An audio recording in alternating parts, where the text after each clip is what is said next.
रायगड़ारू विशाखापाटना जाइथिबा रास्तार मझीघरियाणी मंदिर पुलर अपर पार्श्व पीतामहल पंचायत निकट में सीरीज दुर्घटना घटी जहाँकि एक बोलेरो ऑटो एवं दुईटी बाइक मध्य धक्का हेबारू 2 जनकर मृत्यु हेबा सहित 14 जन आहत होइछन्ति। मृतक माने हेले पीतामहल पंचायत बेहेरागुड़ा ग्रामर गणेश पिड़िका एवं गाजीगां पंचायत ढेकागुड़ा ग्रामर सत्य मंडांगी। मृतकों मध्य जड़े मोटरसाइकेल चालक और अन्य जड़े ऑटो चालक बोली जनापड़ी।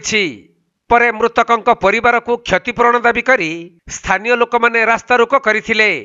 खबर पाई पुलिस घटनास्थल में पहुंची लोकों को बुझासुझा करने पर रास्ता रोको हटिथिला। 11टा अधारे एक्सीडेंट होइतला ऑटो है कि बाइक तापरे बुलर आमर स्पॉट रे आम भाई जने बेहरागुड़ा मृत्युवरण कले आउ गोटे भाई मेडिकल मृत्युवरण कले आउ जन को बहुत सीरीयस अच्छे बरहमपुर मेडिकल स्थानांतर कराई।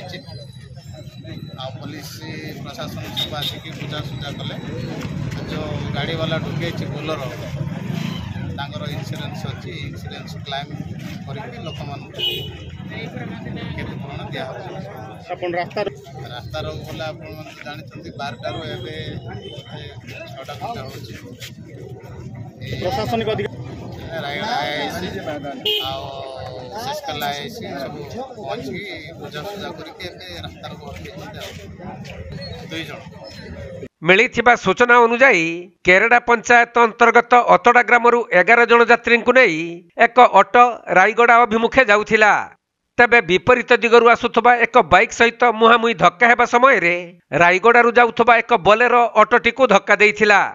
फलरे ऑटोटी उलटी पड़िबा सहित बाइक चालक गणेश छिटिकी अन्य एक मोटरसाइकेल उपरे पड़ी जिबारू घटनास्थल रे ही तांकर मृत्यु होइथिला। आउ ऑटोरे बसिथिबा 11 जन यात्री समेत बाइक रे जाउथबा जगन्नाथपुर अंचलर दंपति मधुसूदन सारका और जयंती सारका आहत होइथिले। खबर पाई रायगड़ा पुलिस घटनास्थल में पहुंची समस्त आहतों को जिला मुख्य चिकित्सालय को नहीं भर्ती करथिले।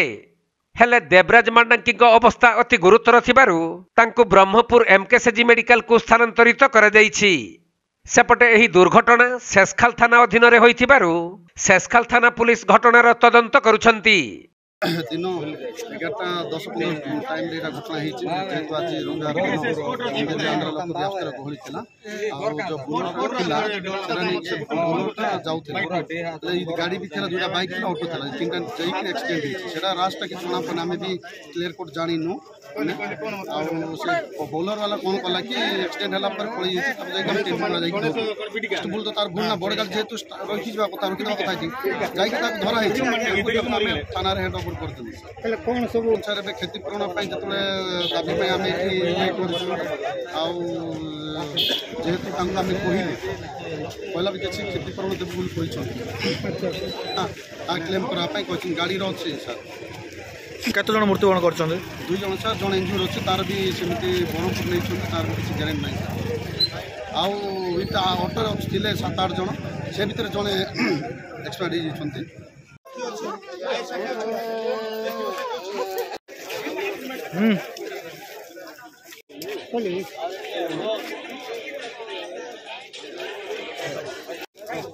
रायगड़ा जिल्लारू प्रफुल्ल कुमार बेहेरा रिपोर्ट कोणार्क लाइव।